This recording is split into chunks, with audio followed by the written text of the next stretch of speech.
Hi, I'm Karen. And I'm Dave. And we are Watts on Wheels. And today we're going to bring you the good, the bad, and the ugly about RV repair shops that we have experienced. And I'm going to have a little cheat thing going on down here, so just ignore me when she stares down. Yeah. We have a 2015 DRV, and while we were on our first trip to Florida, we started to have some problems, and Dave noticed that we had a rotted floor in our large slide where the washer and dryer was. So we knew we would have to cut our vacation short, and we decided we would take our RV to a place called Spartan RV and Marine in Flowery Branch, Georgia, because it was only 3 miles from our home. So what we did is we contacted them in January, made an appointment for March, and told them they could have it for 1 month, and they said that'd not be a problem. And we had a couple other little things we thought, well, we'll just add these other repairs to the list while they're at it, and they had no problem with that. And we told them it couldn't exceed a certain date. They only had it for a month because we had a rally that we were going to. Prior commitments. So I sent them the list, and we had communications back and forth via email for model numbers, that sort of thing, so they would be all prepared. Just so you know, we have a warranty, and so we were going to use that. And there is a diagnostic estimating fee that you have to pay when a company is going to take a look at something they need to repair, because they're not going to go through and evaluate something and not charge you for it. It's $125 an hour with a minimum of $62.50, and when they evaluate all the items that you want to have repaired, it's not, I look at this, I look at this, I look at this, and oh, by the way, when I looked at all your items, it came to an hour and a half. No, it's per item. So you're going to pay at least $62.50 for each item that they're going to look at. Right. But first I want to tell you, we have a disclaimer on what we are talking about today. Here's the disclaimer. This is our experience. The views, thoughts, and opinions expressed in this video are solely ours. We are the authors of this. It's just ours and no one else's. And we hope that nobody else has this kind of a learning curve or problems that we did. So just want to put that disclaimer out there. This is our experience. So we went to Spartan RV and Marine, Flowery Branch, Georgia, and we give them a thumbs down. So by the time we got in there, we had quite the list for them. The first day we got there, and we met with the service manager, and what's his name? I can't really... Jason. We went over all the repairs that we wanted done, and he agreed, okay, we can do this, this, this, and that. And also, we went over the timeline of when we had to leave for prior commitments, and he agreed, yeah, well, this is not going to be a problem, we'll take care of you. And also he said that he'd give me a day-by-day update via email on the progress of the project. Well, needless to say, that didn't happen.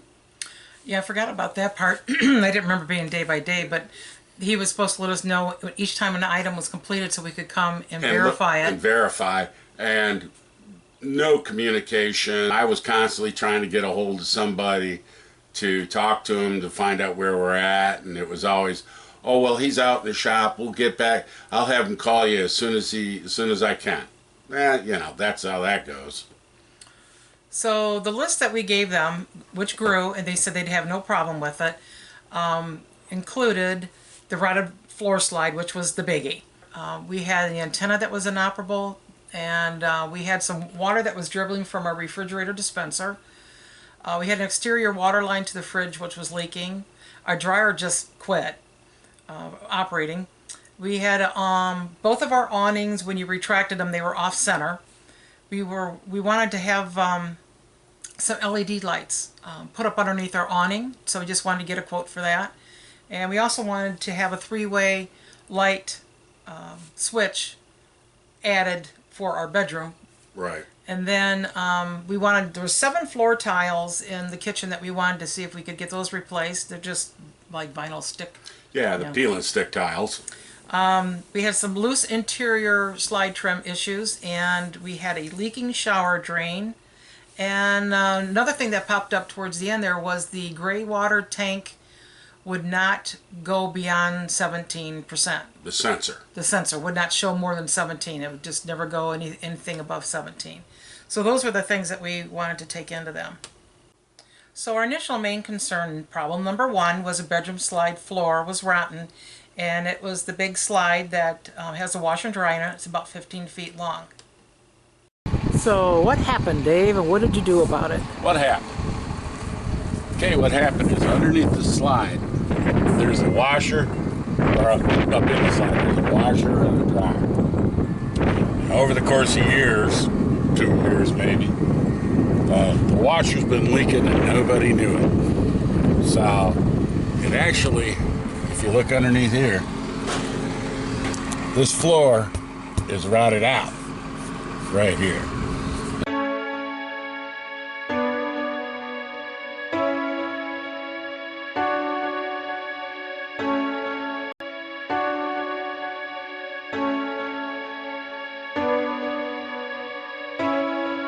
And so when you pull this slide in, these wheels right here dig into this.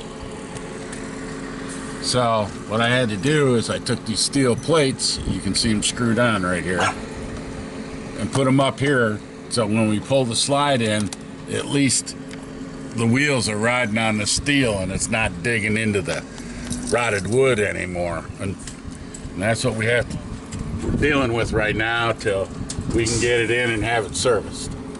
You did 2 of them here, huh? Yeah, 2 of them right there. Actually, I probably could have gone 3 because you can see right here the track left over from the wheel on here, how it's digging in. Well, the bedroom slide, the end result was that they wanted the 6250 to tell us that, yep, that floor is rotted. And we said, okay, the 6250, that's part of the process, I understand.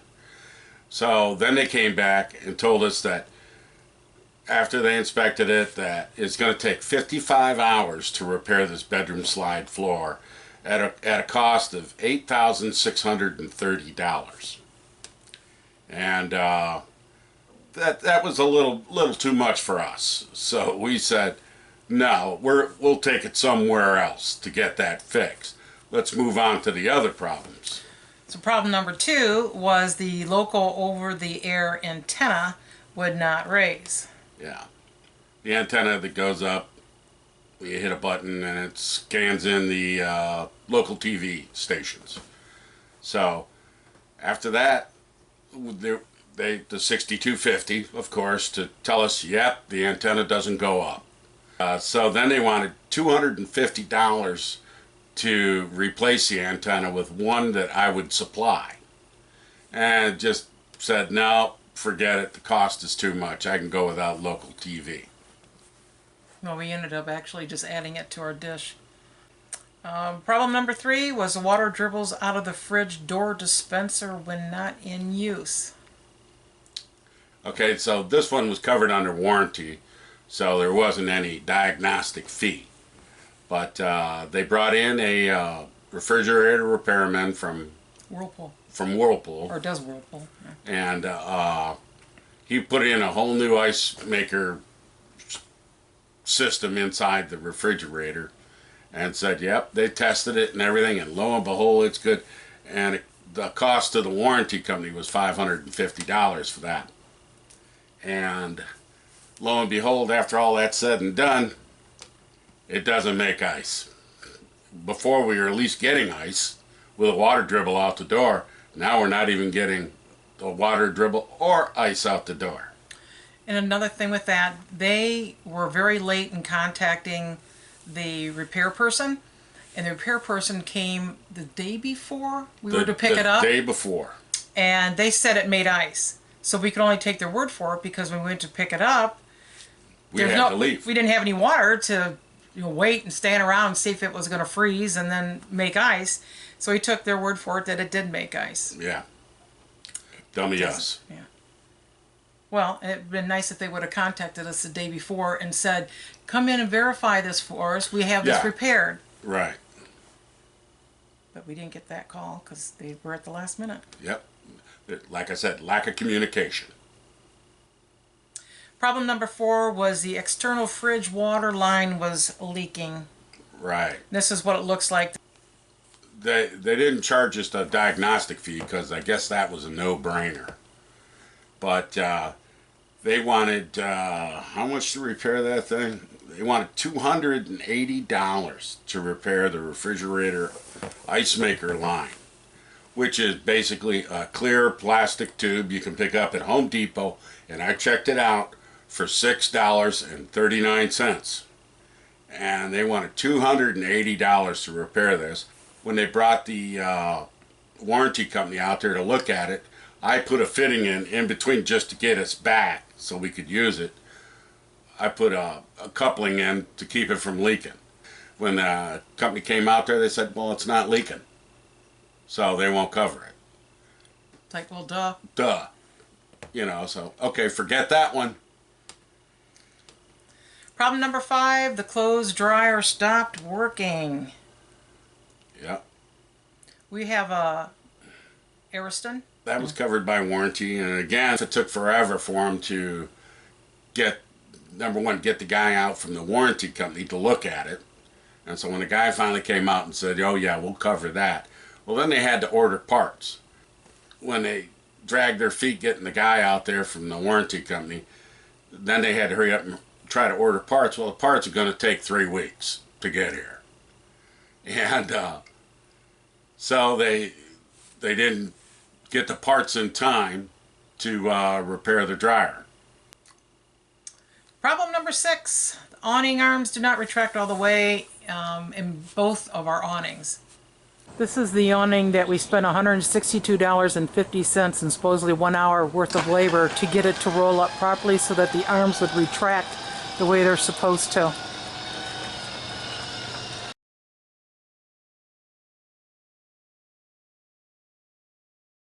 First of all, they only tried to repair one of the awnings, or so they said they did, and that it took them an hour for $125, which is not covered by warranty. So the day we got there, and they said everything was locked up, ready to go, I said, well, let's just run the awning and try it. So we ran the awning, brought it back up, and lo and behold, it would not recenter properly. It was misaligned again. Misaligned again. So they called the technician out there, and he basically wrenched on it and pulled on it and pushed on it until he got it to line up again. And so we ran it in and out, and it did line up properly. And then we tried what to do the second awning. He said, well, I didn't repair that one. And I'm thinking, I'm not going to stand around here and pay you $125 for 5 minutes of tugging and pushing. I said, forget it. And so at this point, we had to leave, so we couldn't, you know. Yeah, we had to leave, and it was the end of the day. And the technician, you could tell by his face that he did not want to be there doing this. Oh, he was making all kind of huffy noises. Yeah. Oh, and then he told us that the real problem was the spline, which I don't know if that's even the proper name for it, but it's a big plastic piece that it rolls up under. Big metal cover that it rolls under. Is it metal? Yeah, Oh. aluminum. Aluminum. And he said we need a new one of those, which has absolutely nothing to do with how it retracts. Right. So that was $125 that we got screwed out of. Yeah. I did want to say one other thing. Keeping in mind, when we took our RV back home, we weren't living in it, and we were getting ready to leave the next day to go to a rally up in Tennessee from Georgia. And so we didn't have water, we didn't have the power, we didn't have the things to test everything. So it was going to be some time traveling to get to the next park we were going to be at to sample everything to see if they truly going to work. So a lot of these things we didn't find out until we were on the road and already out of the state. Yeah. Then we had some considerations. We just wanted to get some estimates on some things we wanted to have done, and one of them was to get LED lights put underneath our awning. And of course, to check it out, it was $62.50 because they had a half an hour's worth of taking our light bulbs off and see where they could try to hook in. Yeah. And then they came up with a installation cost of $610 plus parts. So we're like, no. That's a little Yeah. too steep for us, so we just skipped that one. We had another consideration. We wanted to add a three-way switch to the bedroom lights. The light switch is at the hall, so as soon as you walk up the stairs, there's a light switch. You can turn that on, and then you walk past the laundry closet, and then you're in the bedroom. But once you're in the bedroom, you want to shut that light off. You got to walk back down the hall to shut it off. So we wanted to put a light switch right next to the bed. Their response to that was what, Dave? They just said it'd be very difficult to install. And so we took that as mega dollars and said, forget it. Another thing that was just a consideration is we wanted to find out what would it cost for us to replace 7 tiles that were in the kitchen.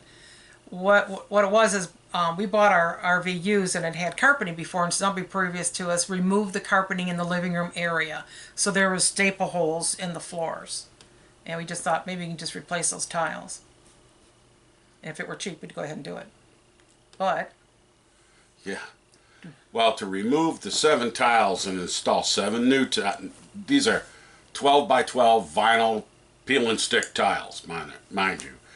They wanted $1,250 for 7 tiles. plus the cost of materials. Oh, plus the cost of materials. Yeah. Problem 10. The trim on the end of the living room slide is loose. They wanted $62.50 for the diagnosis, but then they actually shot 2 screws in to pull the trim back in. Didn't work. Yeah, next time we use it, it came Next loose time we again. used it, it pulled up. It pulled out. Problem number 11. The shower drain is leaking into the basement storage area. What happened there, Dave? Well, lucky for us, that was covered by warranty. So when the warranty guy looked at it, guess what? There wasn't anybody in the shower using it or running water in it, so it wasn't leaking. But they charged us $62.50 for that. And then we talked them down to $0. We're not paying you $62.50 to stand there and look at a shower drain. That warranty wouldn't cover it because it wasn't leaking. Problem number 12. The gray water tank will not register over 17%. When we brought it in, told them they wouldn't register over 17%. They washed their tank out, said they washed it out and all that, and it didn't work. So then they got a new sensor, sea level sensor is what it's called. And they actually charged us $7.50 extra for the shipping on this part. This was covered by warranty. And after it was all said and done, like we stated before, that we didn't have a chance to test anything out until we were out of state. And when we did test it out, it was reading 17%. It was 55%, 22. 85, 13. It wasn't reading accurately. So, they didn't fix it, bottom line. So as you can see, we're not happy with Spartan. And not only did we have problems with not getting anything repaired properly, is there was negligence involved which caused more damage. They left the cover off the back of the shower where the valve bodies are and the screws out and all that. Just laying on the sink. Just laying on the sink. Had to find the screws, they rolled off somewhere into the floor. We finally found those. We don't even know why they had them off. Yeah, I don't know why they had that off. Well, they told us when we got there, we were getting ready, to finish up and leave and take the RV back home so we could leave the next day to go on our trip.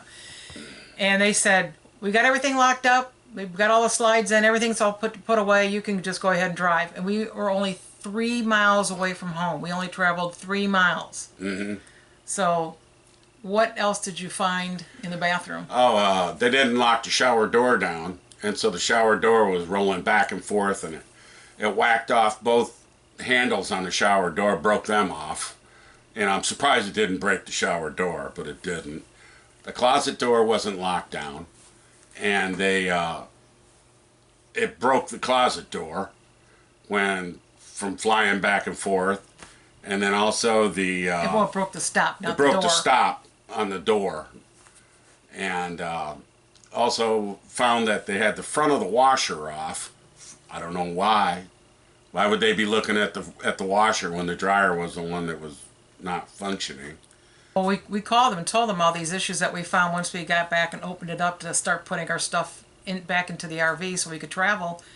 And they did come back out the very next morning and made those repairs, which you end up repairing the stop on the closet yourself because Yeah. the one that he did wasn't right. He didn't do it right. He didn't do it right. Yeah. So, lesson learned from us to you guys, verify everything that's being repaired. Don't accept the charges for evaluation or review on things that are petty and simple. And most of all, don't go to Spartan. Yeah.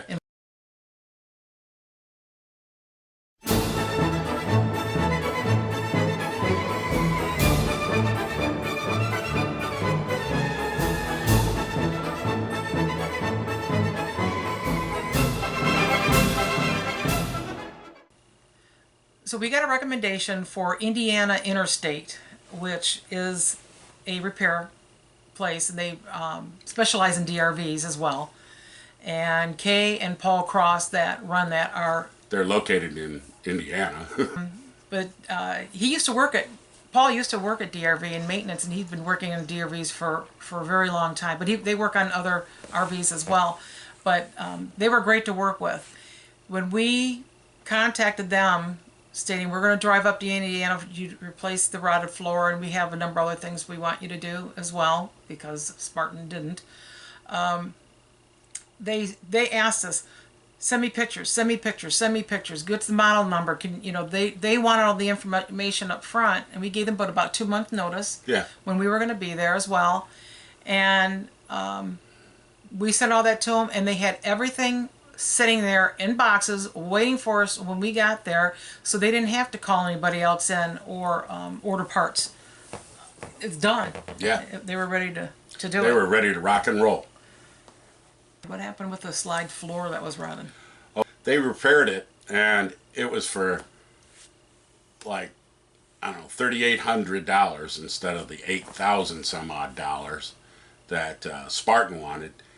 And they had and Spartan wanted 55 hours to do it. Indiana Interstate had it done in 6 hours for $3,800. And they did all the repairs on everything else properly. Yeah. In a day and a half. Yeah, day and a half. It might have been 2 days. No. So 30 days, nothing repaired. 1.5 to 2.5 days, everything repaired. Everything repaired, working, functioning, and Spartan misdiagnosed the dryer problem. They said it was the thermocoupler, and so when we went to Interstate, they had a thermocoupler sitting there waiting. Well, it turned out it wasn't the thermocoupler, it was the thermostat. So they put the scramble on and had to drive to the next town over to get the part for us. And they had us up and running the next day. So you talk about customer satisfaction, there you have it. That's it. They knew what they were doing, and they did it right. Well, and then because they already had the mattress and everything off of the bed, because that's the slide that they were working on, right? They beefed up the support on the bed frame, or whatever you call that. The pedestal. The pedestal. No cost. They redid the trim on their slide where they had to put some more screws in. Yeah, no cost. No cost. Because it was 2 minutes, not $62.50 worth. So we certainly appreciate the little extra attention that they spent and going out of their way to help us get these things repaired. Yeah. So this chart shows you the end result of Spartan versus Indiana Interstate and what did and did not get repaired by the two locations. As you can see, at Spartan, nothing got repaired or was not working properly after they did do the repair, or we actually declined the repair because of the costs that they had associated with it. And Interstate did fix them. Now, Dave fixed a lot of things himself, too. He said, well, just forget it. I'm going to just do it myself. And he did. But also Interstate did some additional work for us, and that was they replaced the COLP detector. They replaced the bulbs in our kitchen so they'd be LED bulbs. They're replacing some cabinet latches, and also our kitchen sink was starting to come loose from the countertop, so they reattached that. And as I mentioned, they beefed up the support for the bed. So they did all that work, the additional work, in 3 days versus what Spartan had in 30 days. So Kay and Paul were right on their game. They knew what they were doing and how they were going to do it. And they did it quick. They did it quick. So Indiana Interstate, 2 thumbs up. 4 thumbs up. For me. And we definitely would go back to Indiana Interstate. Oh yeah, definitely. So hope you got a couple of tips from us watching this. When you go to take your RV in for repairs, that you do your work in advance. You send pictures, you send model numbers, give them best description that you can, that you verify everything that they do when they're doing repairs no matter where you go, and don't do what we did. Yeah. That's about it. Save you a little heartache and a lot of money. Well, thanks for watching, and follow us on www.wattsonwheels.info as we give tours of all the parks we go to and things that we do and things that we learn. So thanks for watching.